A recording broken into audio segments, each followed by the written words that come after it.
Hello students, good evening. आज हम आप लोग को सॉल्यूशन बताने जा रहे हैं। सबसे तेज और सबसे सटीक जवाब। कम समय में आप कैसे क्वेश्चन को बना सकते हो बिना कलम चलाए। आप बहुत से टीचर का क्लास देखा होगा। यह अभी रिजल्ट आना बाकी है, लेकिन आप एनालिसिस कर सकते हो कि आप 80 में कितना क्वेश्चन आपका सही बना है। और यह जो आज हम क्लास दे रहे हैं आप लोग को, यह हम लोग का चैनल है एएससी पाठशाला।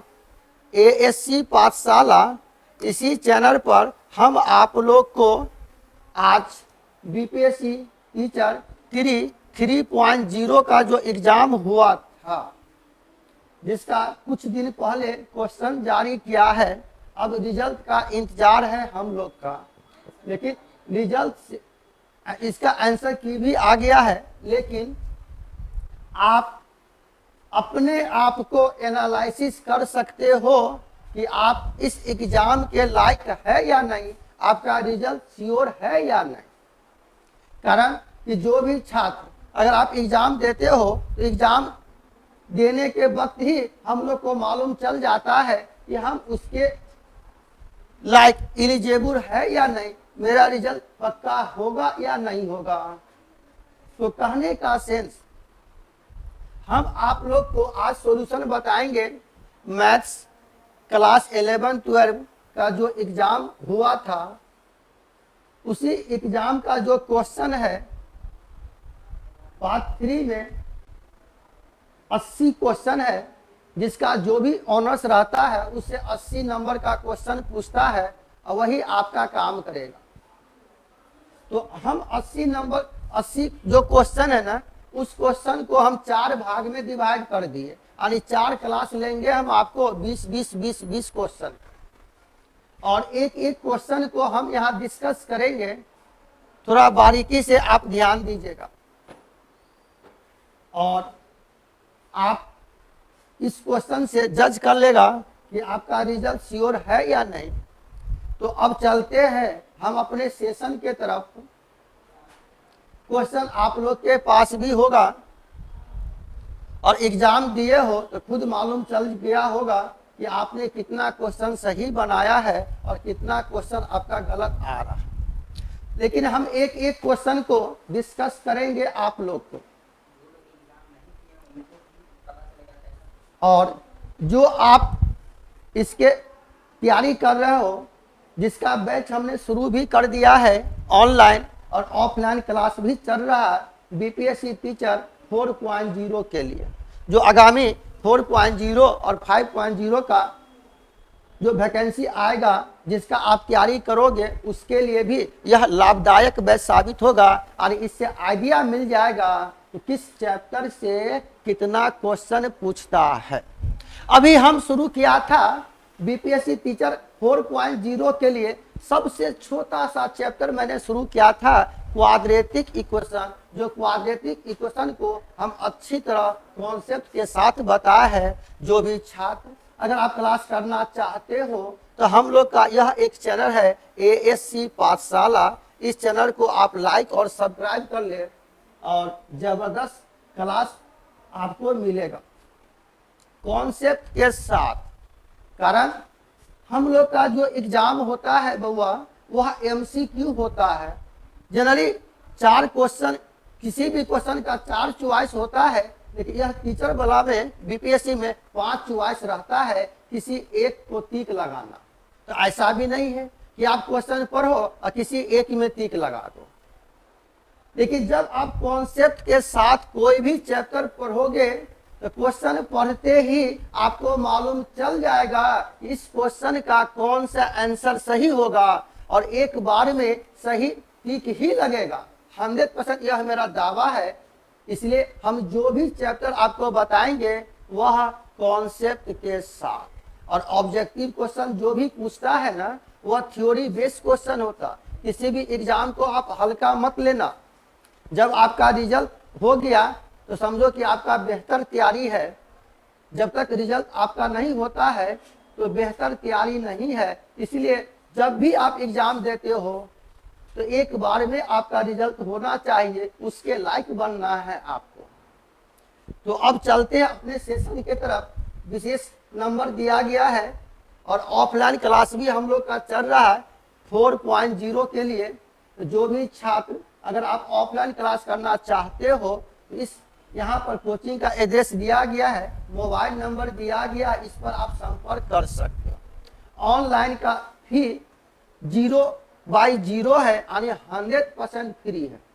और ऑफलाइन का जो फी हमने रखा है मात्र 499 रुपया।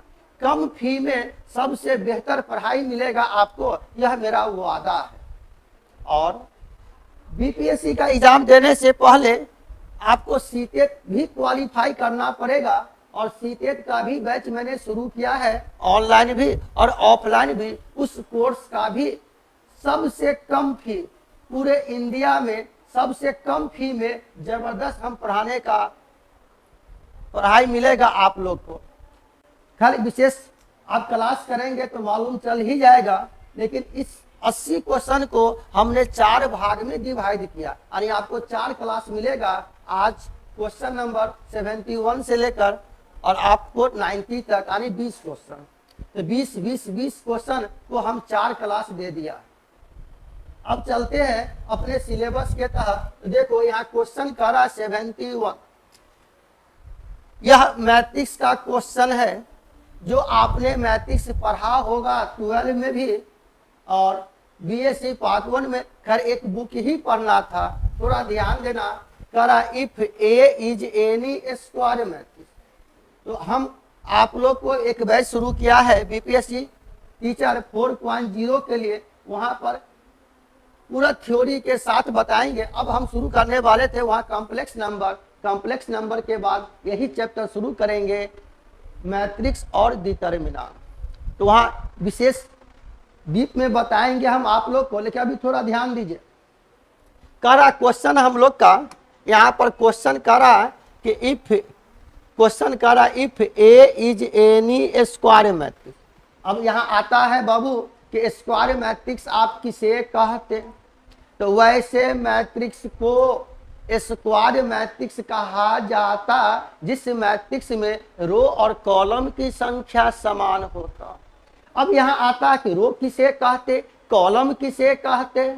तो सबसे सटीक है आपको horizontal line is the row, vertical line is the column. और याद रखने के लिए सटीक जवाब है खड़े और परे। खड़े इज द रो, सॉरी खड़े इज द कॉलम, परे इज द रो। खड़े परे करते रहो, डिटर्मिनेंट और मैट्रिक्स आप सीख जाओगे। यह सब हम आपको बताएंगे। बैच शुरू कर दिया है बीपीएससी टीचर 4.0 के लिए, वहां पर आप क्लास ज्वाइन कर सकते हो ऑनलाइन। जब तक आपका एग्जाम नहीं होता है, जब तक पूर्णतः हम फ्री पढ़ाएंगे आप लोग, और आपका रिजल्ट 100% गारंटी के साथ हम कह रहे हैं कि आपका रिजल्ट पक्का होगा अगर आप कॉन्सेप्ट के साथ पढ़ते हैं तो। इसलिए जब भी आप एग्जाम दें तो एक बार में रिजल्ट होना चाहिए। अपने आप को ऐसा बनाइए काबिलियत कि किसी भी हम एग्जाम में बैठते हैं तो मेरा रिजल्ट श्योर है। तो देखो तो कह रहा ए यहाँ कोई भी एक स्क्वायर मैट्रिक्स है, तो हम मान लिया ए बराबर यह कोई भी एक मैट्रिक्स है 2, 3, 5 और 7, यही मान लिया। क्वेश्चन कर रहा है कि ए डैश इसका ए डैश ट्रांसपोज मैट्रिक्स है। ट्रांसपोज मैट्रिक्स का मतलब आपने पढ़ा होगा, ए डैश का मतलब रो और कॉलम को आपस में इंटरचेंज कर दो। अगर मान लो यह हॉरिजॉन्टल लाइन है, यह वर्टिकल लाइन है, ये हॉरिजॉन्टल लाइन को हम रो कहेंगे यानी R1, यह R2, और वर्टिकल लाइन को कहेंगे C1 और C2। यानी यह हम एक एक क्वेश्चन को डिस्कस करेंगे, इसलिए हम 80 क्वेश्चन को 20-20 क्वेश्चन भाग में डिवाइड कर दिया है, ताकि टाइम हम जो भी ले आपसे, कारण एग्जाम में आपको बैठना है, कम समय में आपको क्वेश्चन सॉल्व करना है। लेकिन हम एज ए टीचर हम आपको ऐसा कॉन्सेप्ट दे कि क्वेश्चन पढ़ोगे मालूम चल जाएगा। जैसे कहो ना, तो हम क्वेश्चन पढ़े इसका कौन सा टिक होगा लगा देंगे और 100% सही टिक लगेगा। लेकिन थोड़ा कॉन्सेप्ट के साथ हम समझा रहे हैं आपको, और बहुत सा टीचर का क्लास देखा होगा यह एनालिसिस करने का, और आप अपने आप को एनालिसिस कर सकते हो। तो ए डैश का मतलब हुआ कि रो और कॉलम को आपस में इंटरचेंज कर दो। इसका मतलब हुआ जो परे है उसको खड़े कर दो, जो खड़े है उसको परे कर दो। इसका हो जाएगा बुआ 2, 5 और 3। चलिए यहां से यह हो जाएगा, जो रो है उसको कॉलम बना दो, जो कॉलम है उसको रो बना दो। तो यह हो गया बाबू 2, 5 और 3, 7। अगर मान लो यह हम आपको समझा रहे हैं, अगर यहां पर कहता कि अगर A बराबर A डैश होता यह A मैट्रिक्स सिमेट्रिक होगा, और A बराबर माइनस A डैश होगा यह मैट्रिक्स स्क्यू सिमेट्रिक होगा। यही परिभाषा है, यह हम तो उसे समझा रहे थे कि A और A डैश क्या होता। क्लियर है?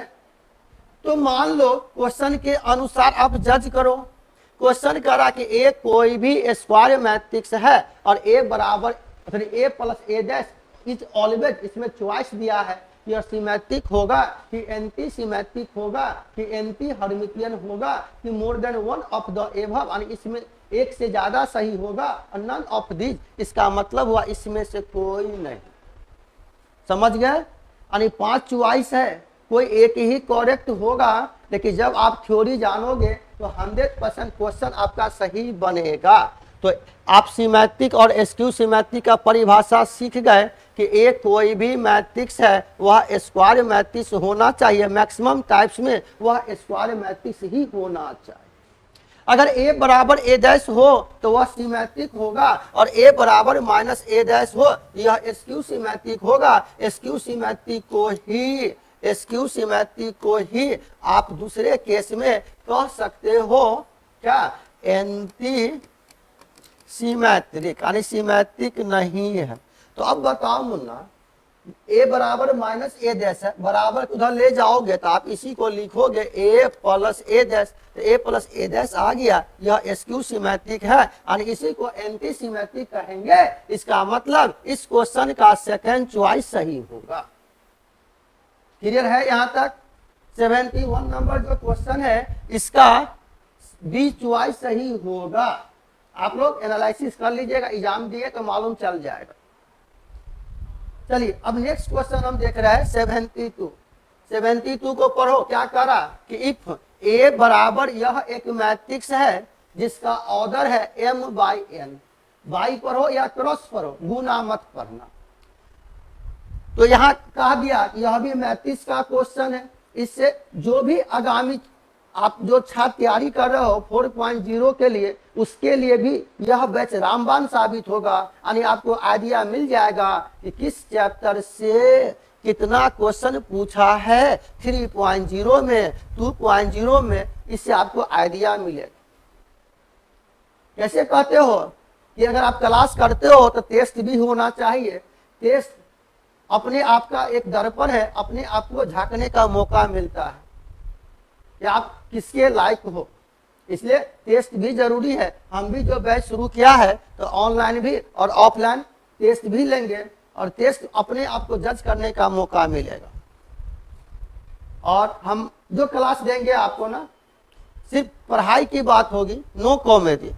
देखे होंगे बहुत सा यूट्यूब पर आप वीडियो, तो बहुत से टीचर कॉमेडी ही करता है और उसी का लाइक सब्सक्राइब बढ़ता है, आप उसी का चैनल लाइक करते हो। लेकिन आप पढ़ने वाले छात्र हो, आपको रिजल्ट का जरूरत है। इसलिए अगर मेरा क्लास अच्छा लगे तो आप मेरे चैनल को जरूर लाइक और सब्सक्राइब करना, ताकि नेक्स्ट नोटिफिकेशन आपको आसानी से मिल जाए। और यह जो हम ऑनलाइन क्लास शुरू किया है 4.0 के लिए, वह 100% फ्री है। फ्री सिर्फ ऑफलाइन का फी हमने रखा है मात्र 499 रुपया, जिस बैच का टाइम है शाम में 6 से 8। जो भी छात्र अगर पटना में रहते हो, आप अगर ऑफलाइन क्लास करना चाहते हो, हमसे जुड़ना चाहते हो और आप अपना एक सीट पक्का करना चाहते हो, तो आप मेरे साथ जुड़ सकते हो, हमारे यहाँ क्लास ज्वाइन कर सकते हो, संपर्क कर सकते हो। अगर आप क्लास ना भी करते हो तो एवरी संडे हम पढ़ाते नहीं हैं। एवरी संडे मेरे यहाँ सिर्फ डाउट क्लास ही होता, आप कहीं भी पढ़े, लेकिन आपको कोई भी डाउट हो मैथ में तो आप आके बेझिझक आप आके कोई भी क्वेश्चन हमसे पूछ सकते हो। नंबर दिया गया, आप संपर्क कर लेंगे। एनी टाइम एवरी संडे मेरा कोचिंग ओपन रहता है और कोई क्लास नहीं होता, सिर्फ डाउट क्लास होता है मेरे। कहीं का कोई भी छात्र हो, आप क्वेश्चन हमसे पूछ सकते हो और हम डिस्कस करके बताएंगे आपको, और कॉन्सेप्ट के साथ बताएंगे। कॉन्सेप्ट क्लियर रहे तो आप आसानी से क्वेश्चन बना सकते हो। आज ठीक है, हम 20 क्वेश्चन ही बताने जा रहे हैं, टाइम हम ज़्यादा लेंगे आपसे, लेकिन एक एक क्वेश्चन को हम डिस्कस करके ही बताएंगे आपको, तो मालूम चल जाएगा सही डायरेक्शन में यही क्वेश्चन का आंसर होगा। और आप भी थोड़ा थ्योरी पर विशेष जोर दें, ऊपर झापर पढ़ने से रिजल्ट नहीं होगा। आप ऊपर झापर पढ़ोगे सिलेबस समाप्त हो जाएगा, लेकिन एग्जाम हॉल में जब आप बैठोगे ताई ताई फिस हो जाएगा। इसलिए बाबू, अगर आप तैयारी कर रहे हो ना, तो कोई भी चैप्टर पढ़ोगे थोड़ा कॉन्सेप्ट के साथ पढ़ना, ताकि किसी भी क्वेश्चन में किंतु परंतु ना हो। क्लियर? अब चलते हैं बाबू, तो कह रहा इफ ए बराबर यह एक मैट्रिक्स है, इसका ऑर्डर है m बाई n, और बी मैट्रिक्स का ऑर्डर है p क्रॉस q। किसी भी मैट्रिक्स का ऑर्डर लिखना चाहते हो, पहले रो की संख्या बाद में कॉलम की संख्या। तो मान लो अगर दो मैट्रिक्स को आप गुना करते हो, लिखा हुआ and their product defined as, अगर a इंटू बी को, अगर दो मैट्रिक्स को गुना करोगे तो दो मैट्रिक्स को गुना करने के लिए नियम है, पहले मैट्रिक्स का कॉलम और दूसरे मैट्रिक्स का रो अगर दोनों समान रहे तो गुना संभव होगा, अन्यथा इट इज नॉट संभव। क्लियर? दो मैट्रिक्स को अगर मल्टीप्लाई करोगे तो पहले मैट्रिक्स का कॉलम, नंबर ऑफ कॉलम, दूसरे मैट्रिक्स का नंबर ऑफ रो अगर गिनती में समान है तो गुना संभव होगा, अन्यथा इट इज नॉट संभव। तो आपका क्वेश्चन कर रहा है कि ए और बी अलग अलग दो मैट्रिक्स है, अलग अलग यह दो मैट्रिक्स है, और यह दो मैट्रिक्स का ऑर्डर आप लोग को यहाँ पर दिया हुआ है। क्लियर है? दो मैट्रिक्स का ऑर्डर आपको यहाँ पर दिया हुआ है। क्लियर? तो अब कह रहा बाबू क्वेश्चन यहाँ पर ध्यान दीजिएगा कि ए और बी अलग अलग दो मैट्रिक्स है, और यह दो मैट्रिक्स का ऑर्डर दिया है, दोनों को गुना किया तो यह हो जाएगा ए इंटू बी डिफाइंड होगा। कब? जब यहाँ से यह P बराबर n होगा और इस मैट्रिक्स का ऑर्डर होगा m क्रॉस q। यहाँ तक क्लियर है? अब क्वेश्चन में कह रहा है कि यह a इंटू बी किया, इस बराबर है C मैट्रिक्स का, लेकिन a इंटू बी मैट्रिक्स का ऑर्डर हो गया m क्रॉस q और C मैट्रिक्स का ऑर्डर है m क्रॉस q। अब याद करो, अगर दो मैट्रिक्स बराबर होगा, दोनों मैट्रिक्स का ऑर्डर सेम होना चाहिए, यानी ए मैट्रिक्स में भी रो की संख्या और बी मैट्रिक्स में भी रो की संख्या सेम है, तब ये बराबर होगा। तो बताओ यह कब संभव है? इसका मतलब m बराबर m होगा और q बराबर q होगा। ये तो मालूम चल गया कि दो मैट्रिक्स बराबर है, दोनों में number of row number of column same है, यानी m बराबर m और q बराबर q।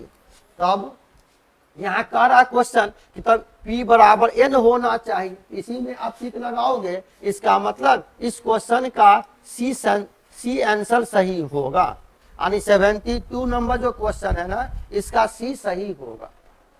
क्लियर? बढ़े अब आगे, अपने सेशन को आगे बढ़ाते हैं। इसी तरह से हम 20-20 क्वेश्चन को ही डिवाइड कर, तो देख लिया यहाँ जो क्वेश्चन कर रहा कि ए बराबर यह एक मैट्रिक्स है 73 नंबर, यह ए मैट्रिक्स दिया हुआ आपको 1 और 2 -1 और 1 करा ए स्क्वायर। जब ए स्क्वायर का मतलब ए इंटू ए, जब दो मैट्रिक्स को गुना करोगे तो नियम है बाबू, पहले मैट्रिक्स का कॉलम दूसरे मैट्रिक्स का रो अगर गिनती में समान है तब ये गुना संभव होगा, अन्यथा इट इज नॉट संभव।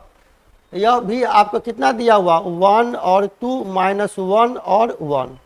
देखो जब दो मैट्रिक्स को गुना करोगे तो नियम है बुआ, रो को कॉलम के साथ बीच में प्लस का साइन, बशर्ते प्लस माइनस माइनस हो जाए, यानी जब आप इसको गुना करोगे तो 1 गुना 1 यानी 1 प्लस माइनस -2, -1 गुना 1 यानी -1 प्लस माइनस -1।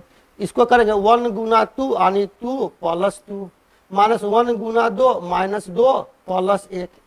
जब सॉल्व करोगे तो यह हो जाएगा -1 और 4 -2 और -1, यानी ए स्क्वायर का वैल्यू यह आ गया। कुछ क्वेश्चन ऐसा भी रहता है ना कि 2 लाइन अगर सॉल्व करोगे तभी आपको आंसर आएगा, लेकिन मैक्सिमम क्वेश्चन पढ़ोगे और मालूम चल जाएगा कि उस क्वेश्चन का कौन सा आंसर सही हो। अब बताओ यहाँ कह रहा है 2a, तो किसी भी मैट्रिक्स में अगर आप किसी कांस्टेंट टर्म से गुना करोगे तो उस मैट्रिक्स के सभी एलिमेंट में गुना होगा। मान लो यह है 1 2 -1 और 1, जब 2 से गुना करोगे तो 2 4 -2 और 2। फिर कह रहा है यहाँ पर 2i, तो 2i का मतलब 2 और i का मतलब यूनिट मैट्रिक्स या आइडेंटिटी मैट्रिक्स। जब हम बताएंगे आपको तो पूरे डीप में बताएंगे कॉन्सेप्ट के साथ। तो बताओ i का मतलब वैसा मैट्रिक्स यूनिट मैट्रिक्स होगा जिस मैट्रिक्स में प्रिंसिपल डायगोनल एलिमेंट्स 1 1 होना चाहिए, शेष एलिमेंट्स 0 होना चाहिए। तब कह रहा है ए मैट्रिक्स अगर 2 ऑर्डर का है या आई भी आपको 2 ऑर्डर का ही लेना पड़ेगा। अगर यह ए मैट्रिक्स 3 ऑर्डर का होता तो यह आई का मान 3 ऑर्डर का लेते। यहाँ 2 से गुना कर 2 0 0 और 2। अब बताओ मेरा क्वेश्चन यहाँ क्या कर रहा है, यह ए स्क्वायर -2a प्लस 2i, इसमें से क्या होगा? तो ए स्क्वायर का मान आप निकाल लीजिए यहाँ से, -1 और 4 -2 और -1, -2a का मान आप निकाल लिए हो 2 4 -2 और 2 प्लस 2i, 2i का मान आप निकाल लिए हो 2 0 0 और 2। 2 या 2 से अधिक मैट्रिक्स को अगर आप जोड़ोगे तो रो को रो के साथ, कॉलम को कॉलम के साथ, लेकिन दोनों मैट्रिक्स सेम ऑर्डर का होना चाहिए। यहाँ 2 मैट्रिक्स रहे कि 1000 मैट्रिक्स रहे, 2 या 2 से अधिक मैट्रिक्स का जोड़ घटाव एक मैट्रिक्स ही होता है। अब बताओ मुन्ना, जब अगर हम इस मैट्रिक्स को अगर यहाँ पर जोड़ते हैं तो रो को रो के साथ यह हो जाएगा -1 और -2, अब माइनस माइनस ये प्लस हो गया तो यह हो जाएगा 4 -4 प्लस 0, हो जाएगा -2 माइनस माइनस +2 प्लस 0, यह हो गया -1 -2 और +2। बताओ जब इसको सॉल्व करोगे तो 2 और 2 कैंसिल, तो यह हो गया -1, 4 4 कैंसिल तो 0, 2 और 2 कैंसिल तो 0, 2 2 कैंसिल -1। क्लियर? अगर इसी में आप अगर यहाँ माइनस कॉमन भी लेते हो तो 1 0 0 1 यानी माइनस, इसको यूनिट में यानी आई कह सकते हो, यानी इस क्वेश्चन का आंसर यहाँ पर सी नंबर सही होगा। है क्लियर? यानी -i आ गया बाबू। लेकिन जब आप क्वेश्चन पढ़ोगे ना, 12 में भी क्वेश्चन पढ़ा था, तो इस टाइप का जितने क्वेश्चन था ना तो मैक्सिमम का आंसर 0 ही आता है। बहुत से लड़के 0 आंसर मार देगा बी नंबर, लेकिन गलत हो जाएगा, इसलिए इस क्वेश्चन का आंसर सी करेक्ट। अब नेक्स्ट क्वेश्चन आ रहे हैं, देखो 74 नंबर क्वेश्चन क्या कह रहा है आप लोग का, गौर कीजिएगा। द वेक्टर, यहाँ पर दिया हुआ 74 क्वेश्चन, ध्यान दीजिएगा कि द वेक्टर दिया हुआ, तो किसी भी वेक्टर को आप ऑर्डर पेयर में लिख सकते हो। हम भी बताएंगे वेक्टर आपको। तो मान लो यह भी एक वेक्टर है, यह भी एक वेक्टर, यह भी एक वेक्टर है, ठीक है। तो मान लो यह, हम इसको मान लिया वेक्टर ए का मान है 1 0 0, इसको मान लिया वेक्टर बी 0 1 -1 और वेक्टर सी 0 1 और 2। यह 11 12 का सिलेबस में नहीं है, यह ऑनर्स का सिलेबस में, वेक्टर में और लीनियर अलजेब्रा में यह क्वेश्चन आता है, ध्यान दीजिएगा। जो आईआईटी का तैयारी किए होंगे तो वहां पर है सिलेबस में, लेकिन 11 12 का सिलेबस नहीं है यह। खैर जो भी हो, तो बताइए 3 वेक्टर है, तीनों वेक्टर का डॉट प्रोडक्ट लो, ए बी और सी। जब लेंगे ना तो इसी वेक्टर को ऑर्डर पेयर में आप लिख सकते हो 1 इंटू आई प्लस 0 इंटू जे और 0 इंटू के। यह हो जाएगा मुन्ना 0 इंटू आई प्लस जे माइनस के। यह हो जाएगा 0 इंटू आई प्लस 1 इंटू जे और 2 इंटू के। तो जब इस वेक्टर को लेंगे तो डिटर्मिनेंट आई का गुणक, तो यह हो जाएगा 1 0 0, जे का गुणक 0 1 1, के का गुणक 0 माइनस 1 और 2। और हम बताएंगे आपको यह एक डिटर्मिनेंट हो गया। जब इस डिटर्मिनेंट को आप एक्सपेंड करोगे तो नियम है डिटर्मिनेंट में जिस एलिमेंट को लेना उसके खड़े पड़े छोड़ देना, शेष को लेना। अल्टरनेटिव साइन होता है। किसी भी रो किसी भी कॉलम में अगर मैक्सिमम 2 मान 0 है तो इसको लेके बढ़। अगर हम यहाँ से 0 को लेके बढ़ा, जिस एलिमेंट को लेंगे उसके खड़े पड़े छोड़ दो, तो 1 माइनस 1 1 और 2। जब इसको सॉल्व किया तो 2 गुना 1 यानी 2 माइनस माइनस प्लस 1 यानी इसका वैल्यू आ गया 3, नॉट इज कर टू 0।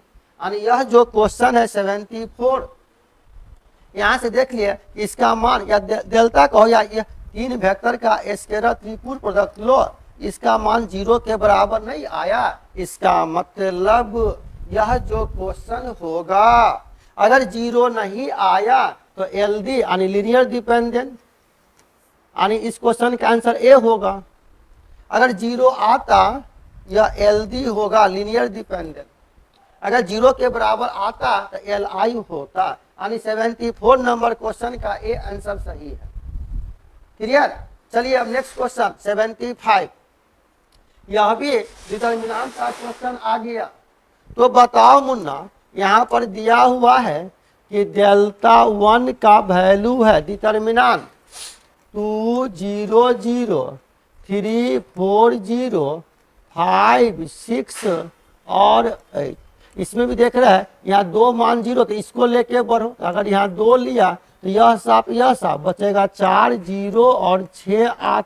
जब इसको सॉल्व करोगे तो तू 4 गुने 8 आचोक 32 माइनस 0 यानी इसका वैल्यू आ गया 64। फिर कह रहा है मुन्ना यहाँ पर कि डेल्टा 2 बराबर है डिटर्मिनेंट 4 4 8 0 8 और 2 0 0 और यहाँ भी देख रहा है इसमें 2 मान 0, इसको लेंगे 4, यह साफ तो बचेगा 8 2 0 2।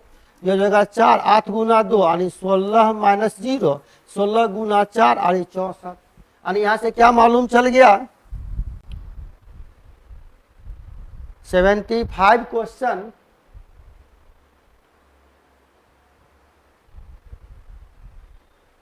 दिया हुआ है। 2 लिया 2 0 0 3 4 0 5 6 8, यह साफ 8 चौक 32 माइनस 0 यानी 64।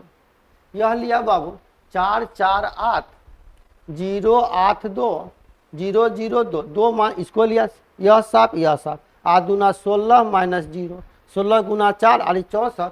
यानी इसका हम देख रहे हैं दोनों का वैल्यू सेम आ गया, यानी डेल्टा 1 बराबर डेल्टा 2, यानी इसका आंसर सी सही होगा। क्लियर है। इस क्वेश्चन का आंसर सी सही होगा। जब हम इसको सॉल्व किया तो दोनों का वैल्यू यहां से सेम आ गया। क्लियर। चलिए अब नेक्स्ट क्वेश्चन, एक के बाद एक क्वेश्चन हम दे रहे हैं आपको, लेकिन हम 2 क्वेश्चन लेके ही 20 क्वेश्चन को ही लेके चले हैं और इसी को 4 भाग में हम डिवाइड करने जा रहे हैं। और ये क्वेश्चन 76 नंबर का रहा कि set of square matrix of same order follow following law.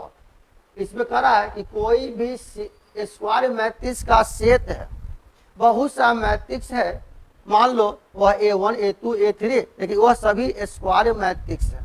जब वह स्क्वायर मैट्रिक्स होगा तब कह रहा कि वह किस लॉ को पालन करेगा। तो 2 या 2 से अधिक मैट्रिक्स को आप जोड़ेंगे घटाएंगे, एक मैट्रिक्स ही होगा। तो कहने का मतलब वह जो मैट्रिक्स होगा वह एसोसिएटिव लॉ को भी पालन करेगा, आइडेंटिटी लॉ को भी पालन कर सकता है। अगर दो मैट्रिक्स है, मान लो ए मैट्रिक्स है दो ऑर्डर का और आई भी दो ऑर्डर का, दोनों को जोड़ेंगे तो वह भी आ जाएगा, कम्यूटेटिव लॉ को भी पालन करेगा। इसका मतलब हुआ यह जो मैट्रिक्स है एक से अधिक मैट्रिक्स को पालन करेगा। इसका मतलब इस क्वेश्चन का आंसर आपको डी सही होगा। यह कॉन्सेप्चुअल क्वेश्चन था, यह कॉन्सेप्चुअल क्वेश्चन है। इस क्वेश्चन का आंसर हो गया आप लोग को कितना 70, डी नंबर सही होगा। चलिए नेक्स्ट क्वेश्चन करा 77। तो 77 नंबर क्वेश्चन कह रहा आप लोग का, ध्यान दीजिएगा, करा if A is any set, करा ए कोई भी एक सेट है और इस सेट में नंबर ऑफ एलिमेंट, मान लो इस क्वेश्चन में नंबर ऑफ सेट मान लो n एलिमेंट है, A1 A2 A3 AN तक है, बोली सर क्लास में। इसका मतलब नंबर ऑफ ए बराबर गिनती में n एलिमेंट। तब क्वेश्चन करा if A is any set of n element the number of all possible subset, all possible subset power set of A, 2 के पावर नंबर ऑफ ए यानी 2 के पावर n। आपने यह क्वेश्चन पढ़ा होगा। क्वेश्चन पर ध्यान दिए, क्वेश्चन करा कि 2 के पावर n, 2 के पावर n यहाँ बी चॉइस है और इस क्वेश्चन का बी नंबर सही होगा। चलते हैं नेक्स्ट क्वेश्चन। करा इफ अल्फा और बीटा अलग अलग दो एंगल है और दो एंगल का सम 180 डिग्री है, तब करा इसका मान कितना होगा। यह भी कॉम्प्लेक्स नंबर का क्वेश्चन है। वैसे जो ऑनर्स किए होंगे तो त्रिकोणमिति में यह पढ़ना था डीमाइवर्स थ्योरम में, हम भी बताएंगे आपको दीप में। यहाँ क्वेश्चन में क्या करा कि अल्फा और बीटा का मान है 180 डिग्री और यहाँ करा कि एक है cos alpha plus I sine alpha और दूसरा कॉम्प्लेक्स नंबर है cos beta plus I sign beta. अगर दो कॉम्प्लेक्स नंबर को गुना करोगे तो एक कॉम्प्लेक्स नंबर ही होगा। गुना करने का तरीका है कि इसको करो इसके साथ इसके साथ, इस तरह गुना करोगे तो इसका रिजल्ट आ जाता है कि कॉस दोनों का angle sum plus I into sine alpha plus beta. Question में दिया यहाँ कि दोनों का मान है तो cos pi plus I sine pi. Pi मतलब 180, कॉस 180 का वैल्यू -1 प्लस साइन 180 का मान 0, 0 गुने कोई संख्या 0 तो -1 प्लस 0 यानी -1 यानी इस क्वेश्चन का आंसर होगा सी नंबर सही। क्लियर है, इस क्वेश्चन का आंसर सी नंबर।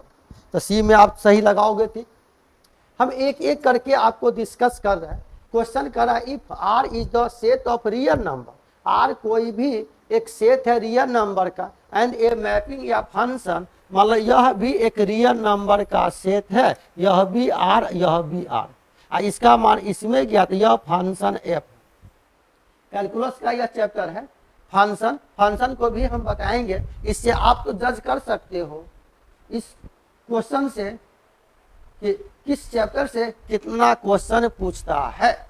और यहाँ कह रहा कि हम लोग को दिया है कि फंक्शन ऑफ एक्स बराबर है 2x प्लस 1। तो मान लो कोई भी रियल नंबर है तो रियल नंबर का मतलब हुआ कि -∞ से +∞ के बीच all numbers are real number. तो हम मान लिए कोई भी रियल नंबर यहाँ ले लिया, -1 ले लिया, 1 ले लिया, 2 ले लिया। इसलिए जब वैल्यू दोगे तो जहाँ जहाँ x हुआ वहाँ -1 तो -2, 2 गुना -2 प्लस 1 यानी -1 यानी -1 का इमेज यह -1 हो गया। अगर यहाँ पर 1 लेते हो तो 2 गुना 1 यानी 3 हो जाएगा, तो 1 का यह 3 हो जाएगा। अगर 2 लेते हो फंक्शन ऑफ 2 तो 2 का मतलब 2 दूनी 4 1 5 हो गया, 2 का इमेज हो गया 5। इससे मालूम चल गया कि यह जो फंक्शन है यह 1 फंक्शन है, यानी एक एलिमेंट का एक ही इमेज है, 1 फंक्शन। फिर कह रहा ऑन्टो फंक्शन, तो वैसे फंक्शन को ऑन्टो फंक्शन कहा जाता जिस फंक्शन में कोडोमेन की संख्या और रेंज की संख्या बराबर।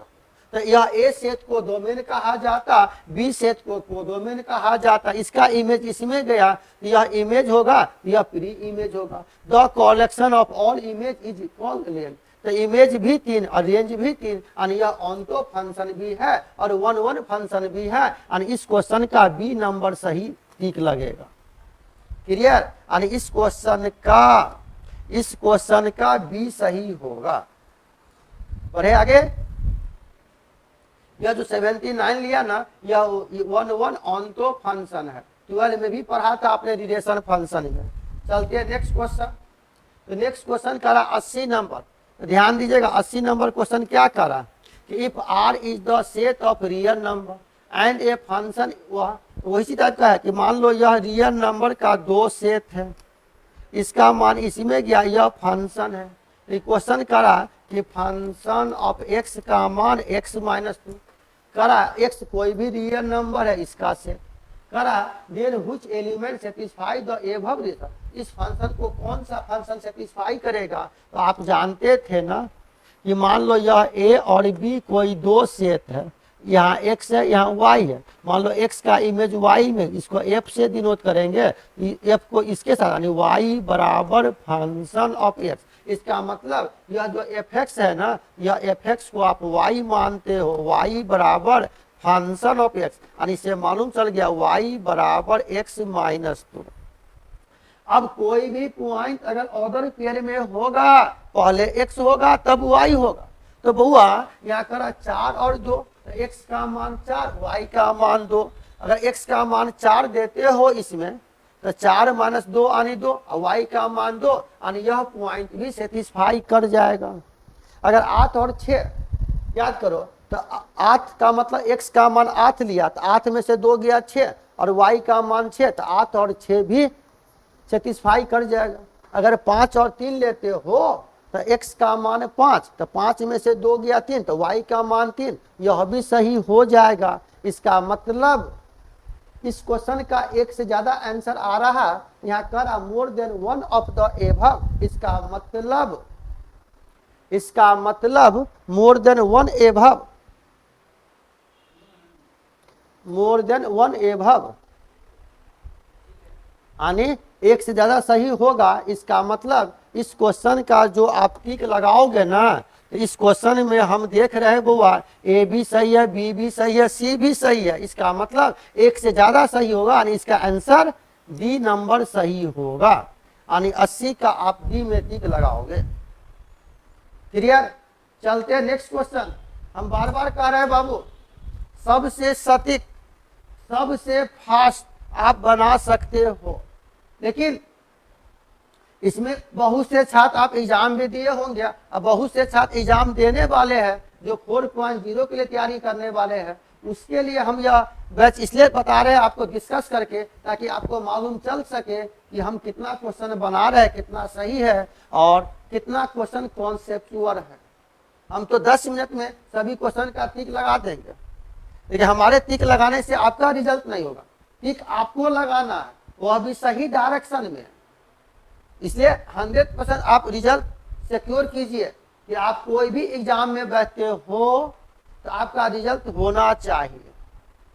आपको अपने रिजल्ट से खुशी होना चाहिए, ये नहीं कि मेरा पड़ोसी अगर बगल लॉज में किसी का रिजल्ट हो गया तो आप इंजॉय कर रहे हो, आप पार्टी मना रहे हो, आप पार्टी दे रहे हो। नहीं, आप खुद अपने रिजल्ट श्योर करो, अपने रिजल्ट से खुशी मनाइए, आप दूसरे के रिजल्ट से ना। इसलिए जी जान लगा के आप मेहनत करें, और हम एज ए टीचर हम आप लोग को पूरा डिस्कस करके बताएंगे। और हम 2 चैनल पर पढ़ा रहे हैं आप लोग को ऑनलाइन क्लास। एक चैनल का ASC पाठशाला, इस पर बहुत सा बैच, सभी कोर्स का बैच चल रहा है, कुछ बैच लॉन्च भी करने वाले हम लोग। BPSC टीचर 4 के लिए प्रयास है कि बेहतर टीम के साथ, बेहतर फैकल्टी के साथ हम फिजिक्स, केमिस्ट्री, बायो इस सब का भी क्लास शुरू करें। क्लियर। और हम आपको मैथ बता रहे हैं, प्रयास कर रहे हैं कॉन्सेप्ट के साथ बताने का। जरूर अच्छा लगे, और अच्छा लगे मेरा क्लास, जरूर आप मेरे चैनल को लाइक सब्सक्राइब करें और अपने दोस्त सगी संबंधी को बताएं जुड़ने के लिए, और आप भी जुड़े और आप अपना रिजल्ट श्योर करें। चलते हैं नेक्स्ट क्वेश्चन की तरफ। देखो यहाँ क्वेश्चन क्या कर रहा है, यह भी क्वाड्रेटिक इक्वेशन का है। और याद करो, अभी हमने 4 क्लास पढ़ाया है क्वाड्रेटिक इक्वेशन, एक भी क्वेश्चन आपको बाहर नहीं है, बहुत है तो अंक चेंज हो सकता। देखिए क्वेश्चन पढ़ोगे 81 नंबर क्या करा कि the sum of two roots of the quadratic equation is 5 and product is 6, then the equation will be. Question कह रहा है मान लो कि कोई भी अगर क्वाड्रेटिक इक्वेशन बनाना है, इस इक्वेशन का रूट्स हम मान लिया अल्फा और बीटा, क्वेश्चन में दिया है बाय द क्वेश्चन कि दोनों रूट्स का सम यानी अल्फा प्लस बीटा का मान 5 और प्रोडक्ट है अल्फा इंटू बीटा का मान 6। तो हमने कहा था अगर इक्वेशन दिया जाए तो आप रूट्स निकाल सकते हो और रूट्स दिया जाए तो आप इक्वेशन निकाल सकते हो। इसके लिए हम फॉर्मूला बताए थे आपको यहाँ पर। सो द रिक्वायर्ड इक्वेशन तो एक्स स्क्वायर माइनस मूलों का योगफल alpha plus beta into x, alpha into beta बराबर 0। अगर आप यहाँ से वैल्यू पुट कर देते हो तो x square minus 5x plus 6 बराबर 0, यही इक्वेशन आएगा। यानी आपका आंसर आ जाएगा x square minus 5x plus 6 बराबर 0। यानी इस क्वेश्चन का ए नंबर सही होगा, यानी ए करेक्ट आंसर है। आप ए में टिक लगाओगे। क्लियर है? चलो अब नेक्स्ट क्वेश्चन करा 82 नंबर करा if A plus I B एक रूट है किसी भी पोलिनोमियल इक्वेशन का। तो हम आपको बताए थे कि सभी इक्वेशन को पोलिनोमियल इक्वेशन कह सकते हो, वो क्वाड्रेटिक हो, क्यूबिक हो, एनी इक्वेशन। इतना तो जानते थे कि जितने डिग्री का इक्वेशन होगा उसका उतने रूट्स होगा। लेकिन हम क्वाड्रेटिक इक्वेशन में बताया है आप लोग को कि किसी भी इक्वेशन का रूट्स अगर कॉम्प्लेक्स नंबर आ जाए तो दूसरा रूट्स उसका कंजुगेट होगा। अगर मान लो यह ए प्लस आई बी इस इक्वेशन का रूट्स है, इसका मतलब इस फंक्शन को पोलिनोमियल को यह सेटिस्फाई करेगा ए प्लस आई बी, इसका मतलब इसका कंजुगेट हो जाएगा। यानी ए प्लस आई बी का कंजुगेट हो जाएगा बाबू ए माइनस आई बी। तो किसी भी इक्वेशन का रूट्स अगर कॉम्प्लेक्स नंबर होगा दूसरा रूट्स उसका कंजुगेट होगा। कंजुगेट हो या कुछ भी हो, लेकिन जब रूट्स होगा तो उस इक्वेशन को सेटिस्फाई करेगा। इसका मतलब function of A minus I B भी सेटिस्फाई करेगा, यानी इसका भी आंसर ए नंबर होगा।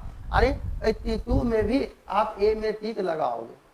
क्लियर है यहाँ तक? चलो नेक्स्ट क्वेश्चन का रहा, ध्यान दीजिएगा, बड़ा इजी है। और बताओ जब हम आपको बताए थे कॉम्प्लेक्स नंबर ही सॉरी क्वाड्रेटिक इक्वेशन ही, तो बताओ क्वाड्रेटिक इक्वेशन से कितना क्वेश्चन टच हो रहा। बहुत ही छोटा सा चैप्टर मैंने शुरू किया था क्वाड्रेटिक इक्वेशन बीपीएससी टीचर 4.0 के लिए, जो हमने 5 क्लास में ही समाप्त किया था पूरे कॉन्सेप्ट के साथ। आप कहीं से कोई भी क्वेश्चन उठाइएगा ना 100% आपसे क्वेश्चन बनेगा। देखिए 83 नंबर क्वेश्चन करा the quadratic equation whose roots are inverse of the roots of इतना। क्वेश्चन करा बाबू कि कोई भी क्वाड्रेटिक इक्वेशन है X square minus 2x plus 3 बराबर 0 करा। इस इक्वेशन का एक रूट्स है मान लो अल्फा, तो दूसरा रूट्स इसका इनवर्स मतलब 1/अल्फा है। The quadratic equation whose roots are inverse of the roots of this equation, इस इक्वेशन का रेसिप्रोकल इक्वेशन होगा। तो अब बताओ इनवर्स मतलब उल्टा, तब यहाँ से कैसा इक्वेशन बन जाएगा। तो अब बताओ आपने यहाँ से पढ़ा था कि अल्फा प्लस 1/अल्फा मूलों का योगफल प्लस माइनस माइनस प्लस 2 हो जाएगा, और अल्फा इंटू 1/अल्फा प्लस माइनस प्लस यानी 3 हो जाएगा। क्लियर? तो अब यहाँ से जब इस यहाँ से दिया हुआ कि इस इक्वेशन का जो भी रूट्स है ना, मान लो अल्फा और दूसरा 1/अल्फा है, तो इस रूट से अगर इक्वेशन बनाओगे तो यहाँ से इस इक्वेशन का रूट्स हो गया अल्फा 1/अल्फा, तो इसका इक्वेशन हो जाएगा equation x square minus alpha plus 1/अल्फा इंटू एक्स, अल्फा इंटू 1/अल्फा का मान 0, तो एक्स स्क्वायर और अल्फा प्लस 1/अल्फा का मान 2, जगह x square minus 2x plus 3 बराबर 0। देखो तो 83 नंबर क्वेश्चन में ऐसा इक्वेशन आ रहा है, तो एक भी इक्वेशन नहीं है, यानी इसका आंसर नन ऑफ दीज, यानी इसमें से कोई नहीं। क्लियर है, इसमें से कोई नहीं। अब ध्यान दीजिएगा आप, क्वेश्चन कह रहा है बाबू, बहुत ही बारीकी से हम बता रहे हैं क्वेश्चन आप लोग को। देखो 84 नंबर क्वेश्चन कह रहा है कि number of positive roots of polynomial. कह रहा क्वेश्चन, यह कोई भी एक पॉलिनोमियल इक्वेशन है X cube minus 3x square X minus 3 बराबर 0। अगर यह क्यूबिक इक्वेशन है, इस इक्वेशन को सॉल्व करोगे, इसका मैक्सिमम 3 रूट्स होगा। जितने डिग्री का इक्वेशन उसका उतने रूट्स। लेकिन यहाँ क्वेश्चन कर रहा है कि at most 3 positive, at most 2 positive roots, all complex root more than one of the above, none of the above. तो ध्यान दीजिए, तो क्वेश्चन कह रहा है यहाँ पर, अगर आप इस क्वेश्चन को सॉल्व करोगे तो मान लो दोनों को एक साथ लोगे। अगर एक्स स्क्वायर कॉमन लोगे तो एक्स माइनस 3, इसमें 1 कॉमन लेंगे तो एक्स माइनस 3, ये दोनों में आ गया, फैक्टर करेंगे तो एक्स माइनस 3 या एक्स स्क्वायर प्लस 1 बराबर 0, तो एक्स माइनस 3 बराबर 0 और एक्स स्क्वायर प्लस 1 का मान 0, यानी एक्स का मान 3, और यहाँ से एक्स का वैल्यू प्लस माइनस आई, यानी यहाँ से फिर एक्स का वैल्यू 3 प्लस आई और माइनस आई, तो 2 रूट्स तो कॉम्प्लेक्स नंबर आ गया। और कह रहा तीनों पॉजिटिव रूट्स होगा ना, कम से कम 2 पॉजिटिव, तो कॉम्प्लेक्स नंबर ना आ गया जी। कॉम्प्लेक्स नंबर तो कोई पॉजिटिव नंबर है नहीं, क्या कि जब कॉम्प्लेक्स नंबर को आप नंबर लाइन पर नहीं दर्शा सकते हो तो कहना मुश्किल है वह पॉजिटिव है कि नेगेटिव है। यानी इस क्वेश्चन का आंसर आपका ई होगा, यानी इसका आंसर ई नंबर सही होगा। क्लियर है, इसमें देखो यह टीचर 2.0 में भी यह क्वेश्चन पूछा हुआ है। चलते अब नेक्स्ट क्वेश्चन। देखो 85 नंबर क्वेश्चन, यह क्वेश्चन एमएससी का है बाबू, नंबर थ्योरी का। नंबर थ्योरी का यह क्वेश्चन है, थोड़ा बारीकी से आप ध्यान देना। क्वेश्चन करा सॉल्यूशन ऑफ कॉन्ग्रुएंशियल रिलेशन, यानी क्वेश्चन करा यह कि 2x implies that 1 into modulo 60। तो नियम है, वैसे मॉडर्न अलजेब्रा में भी पढ़ना था, बीएससी का सिलेबस है यह, और नंबर थ्योरी एमएससी का पेपर है। तो क्या कह रहा है बाबू कि अगर जिसका भी मोडुलो पूछ ले, मोडुलो ऑफ 7, तो मोडुलो का मतलब होता है जिसका भी मोडुलो का एक सेट बनाओगे ना, 7 का मोडुलो, तो यह एक सेट बनेगा, 0 होगा, 1 होगा, 2 होगा, 3 होगा, 4 होगा, 5 होगा, 6 होगा, यानी एक कम लेना। अब यहाँ कर कोई भी 2 नंबर लेते हो तो इसको सेटिस्फाई करना चाहिए। अब बताओ, मोडुलो लिया, जब मोडुलो का मतलब लेते हैं हम लोग कि 0 को लिया, 1 का लिया, 2 का लिया, 3 का, 4 का, 5 का, 6 का, यह x का वैल्यू आया। अब अगर हम यहाँ से अगर सेटिस्फाई जो वैल्यू कर जाए उसी को लेना, तो यहाँ से कहेंगे कि 4 सेटिस्फाई। तो आप क्या करोगे, यहाँ पर यहाँ x का वैल्यू आया 0 से 1, तो आप यहाँ से क्या करो, बारी बारी से ऐत x का मान 0 लो, x का मान 1 लो, x का मान 2 लो, x का मान 3 लो, x का मान 4, x का मान 5 और x का मान 6। मोडुलो का मतलब होता है जो रिमाइंडर होगा।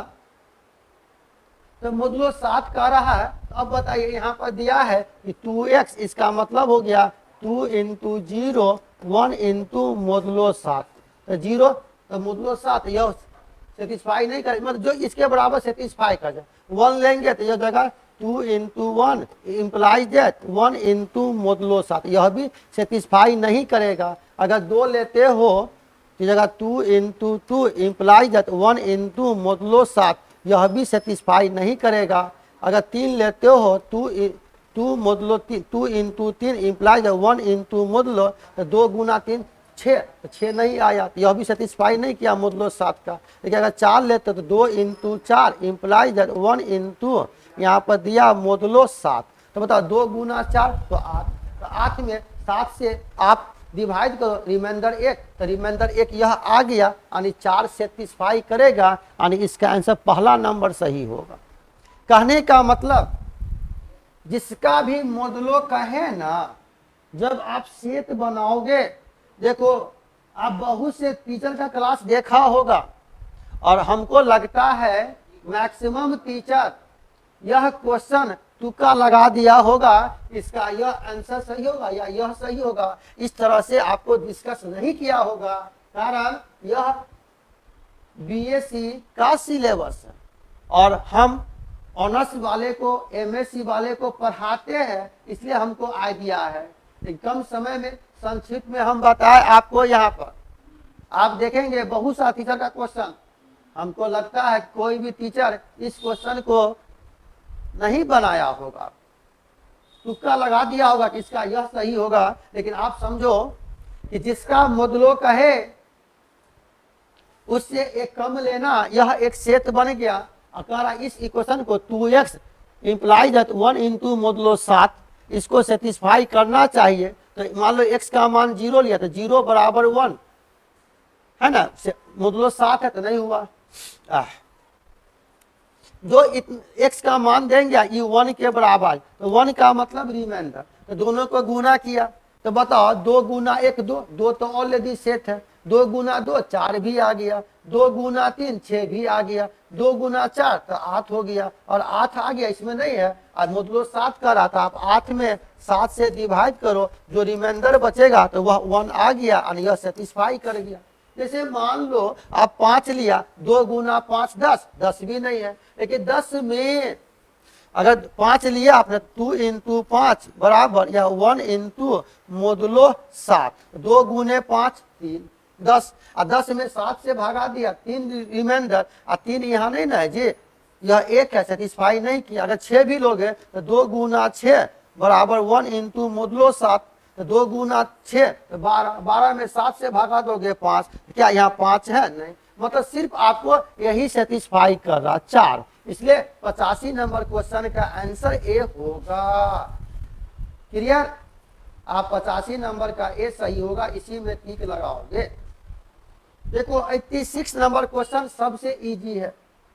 एक कह रहा है यहाँ पर greatest integer function, greatest integer function, तो ग्रेटेस्ट इंटीजर फंक्शन को ये बॉक्स से डिनोट कर, कहीं भी अगर तो ध्यान देगा, अगर यह c प्लस h है, अगर यह c माइनस h है, या यह अगर c है या यह माइनस c है, याद रखिएगा यह c का मतलब होता, c प्लस h लिखा था, c का मतलब इंटीग्रल पार्ट और h का मतलब फ्रैक्शनल पार्ट।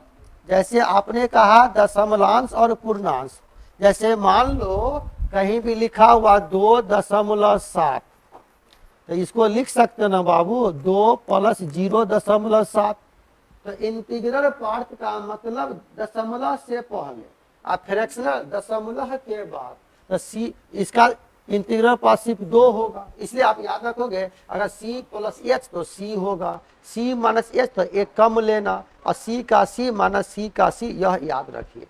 तो आपका क्वेश्चन यहाँ पर कह रहा है, यहाँ पर ध्यान दीजिए, आपका क्वेश्चन यहाँ पर कह रहा है कि इसका आंसर कौन सा होगा, तो कह रहा है इफ इतना represent greatest integer function, denote कर दिया, देन द वैल्यू ऑफ, कह रहा यह इंटीग्रल पार्ट 5.7 प्लस 3.2, तो 5.7 का मतलब 5 यहाँ से बता, और 3.2 का मतलब 3, तो 5 और 3 8, यानी इस क्वेश्चन का आंसर सी, यानी सबसे इजी क्वेश्चन यही है अगर आप कॉन्सेप्ट जानते हो तो।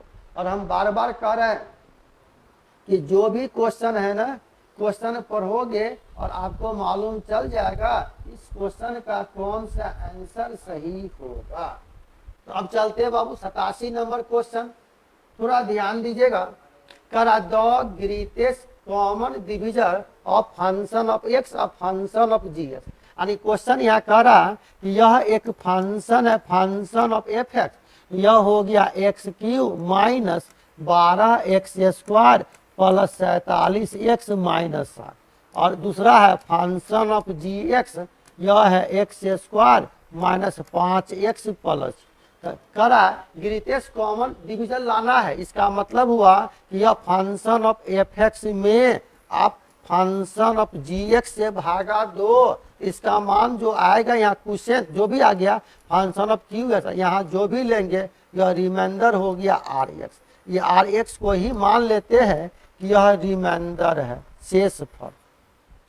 फिर कह रहा यह जो रिमाइंडर है इसमें डिवाइड करेंगे, फिर यह रिमाइंडर जो आया आर एक्स ना, तो ये आर एक्स में हम लोग डिवाइड करेंगे फंक्शन ऑफ जी एक्स से, तो जो कॉमन फैक्टर आएगा उसी को लेंगे। तो सबसे सिंपल तरीका है, जब आप इस फंक्शन को डिवाइड करते हो, यह नियम आप याद रखिएगा, यह बीएससी पार्ट 1 में पढ़ना था थ्योरी ऑफ इक्वेशन में, या जो आईआईटी का तैयारी करते होंगे तो वहां पर यह सिलेबस था। क्या कह रहा है मुन्ना कि मान लो इससे इसमें डिवाइड किया हम लोग, तो यहाँ से ले लिया x square minus 5x plus, यह हो गया x cube minus 12x square 47x minus, इसको एक्स स्क्वायर है, इसमें कितना से गुना करें ऐसा भागा पढ़े थे। जब आप इसको सॉल्व करेंगे यहाँ भी कोई फंक्शन आएगा और यहाँ रिमाइंडर आ जाता था 6x माइनस 18, तो 6 कॉमन लोगे इसमें तो x माइनस 3, और फिर यह जी एक्स को अगर आप फैक्टर करते हो इसका हो जाएगा x माइनस 3 और x माइनस 2, तो इसमें कॉमन कितना है x माइनस 3 कॉमन आ गया, इसका मतलब इसका आंसर सी नंबर चॉइस होगा। जो कॉमन आ गया, कॉमन डिवीजन जो दोनों में प्रेजेंट है वही आंसर होगा। तो क्लियर है बाबू, यह क्लियर हो गया। यानी इस क्वेश्चन का आंसर क्या लगाइएगा टीका, यह जो 87 नंबर क्वेश्चन है इसका सी सही होगा। देखियो इस सबसे इजी क्वेश्चन है 88 नंबर क्वेश्चन, करा if A is divided by P then remainder is P. करा यह ए से अगर हम पी में डिवाइड किया जो भी वैल्यू आया, तो यहाँ मान लो यह बच गया 5, तो इस 5 को कह दिया कि रिमाइंडर है, 5 रिमाइंडर यानी शेषफल जिसको कहते हैं, पढ़ा ना भाजक भागफल शेषफल। तब बताओ यह ए इसका शेषफल यह आ गया, और जब इसका स्क्वायर कह रहा है, जब इसके स्क्वायर से डिवाइड करोगे तो रिमाइंडर 5 है, तो 5 का आप स्क्वायर कर देना, नहीं समझा। अगर ए से डिवाइड किया तो यह आया 5।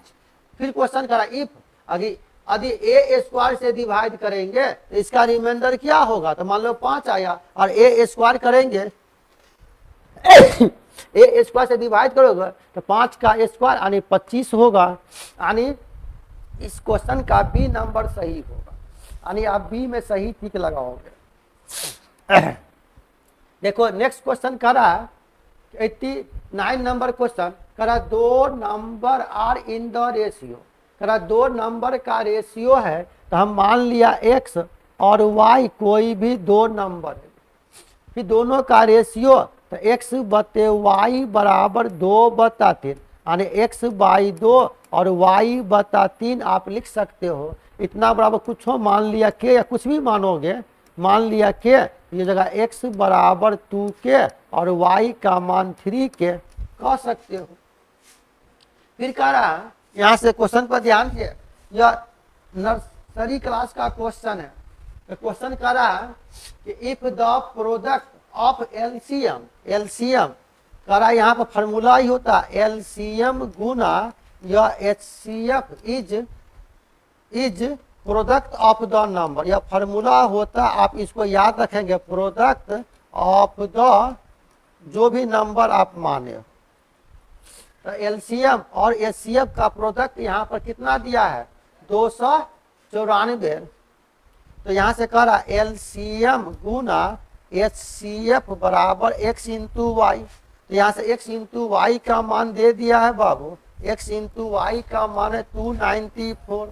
अब एक्स वाई का वैल्यू यहाँ से देते हो, ध्यान दीजिएगा, तो x का वैल्यू हम दे दिया यहाँ से 2k और y का वैल्यू दे दिया 3k बराबर 294, यह k स्क्वायर का मान 2 गुना 3 उधर ले जाओगे तो 294 बटा 2 गुना 3, देखो तक आप 3 से करोगे 3 अट्ठे 24,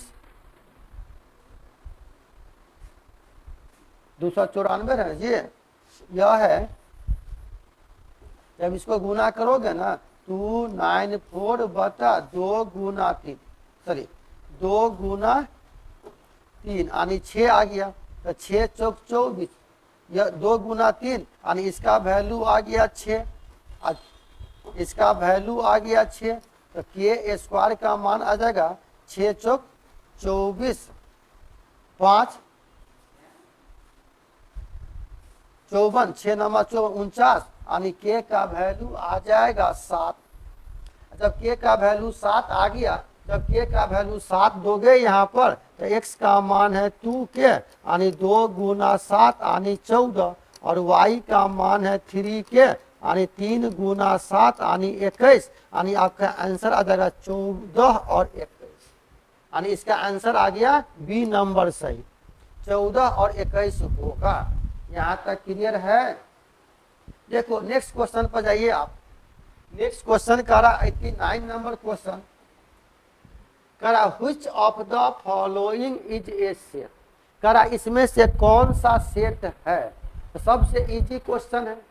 सेट का परिभाषा हम भी बताएंगे आपको, जानते भी होंगे आप लोग।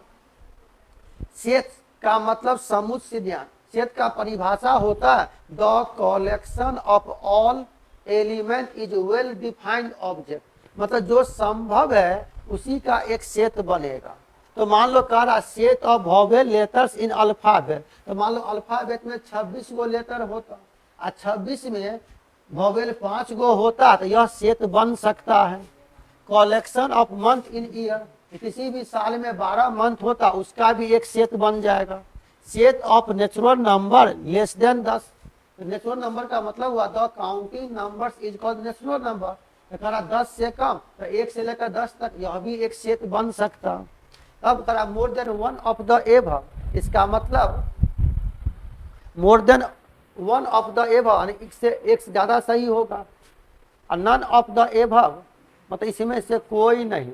तो which of the following is a set, करा इसमें कौन सा सेट होगा, यानी इसका आंसर आपका डी नंबर ही होगा, यानी मोर than one of the above, एक से ज्यादा सही है, यानी इसका तीनों सही हो गया, यानी 90 नंबर का डी करेक्ट आंसर होगा।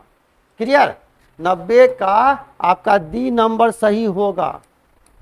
ध्यान दिए, इस क्वेश्चन का डी इज करेक्ट। क्वेश्चन पढ़िए क्या करा, which of the following is a set, इसमें से कौन सा सेट है, इसमें कौन सा सेट है। कौन सा सेट अगर है, इसका मतलब स्वर का मतलब वोवेल भी हो जाएगा, मंथ भी हो जाएगा, लेस देन 10 भी हो जाएगा, और एक से ज्यादा सही होगा, यानी इस क्वेश्चन का आंसर डी नंबर सही होगा। तो आज का क्लास हम लोग इतना ही रखते हैं, फिर अगले क्लास में फिर इसके अगला 20 क्वेश्चन लेकर आएंगे। टाइम हम जो भी ले आपको, लेकिन हम एक एक क्वेश्चन आपको डिस्कस करके बता रहे हैं। और अच्छा लगे तो आप मेरे चैनल को लाइक और सब्सक्राइब जरूर करें, ताकि नेक्स्ट नोटिफिकेशन मिल जाए। और यह हम एक बैच शुरू किया है बीपीएससी टीचर 4.0 के लिए, ऑनलाइन भी और ऑफलाइन भी। जो लड़का आप ऑफलाइन ऑनलाइन पढ़ना चाहते हो, नंबर दिया गया, आप संपर्क कर सकते हो। इसी के साथ फिर हम लोग मिलते हैं अगले क्लास में, नया सेशन लेकर आते हैं। जब तक हम आपके भविष्य का कामना करते हैं कि आपका भविष्य बहुत ही अच्छा हो और आपका रिजल्ट श्योर हो। इस बार डू एंड डाई, आपसे हमको रिजल्ट का आशा है। जय हिंद, जय भारत।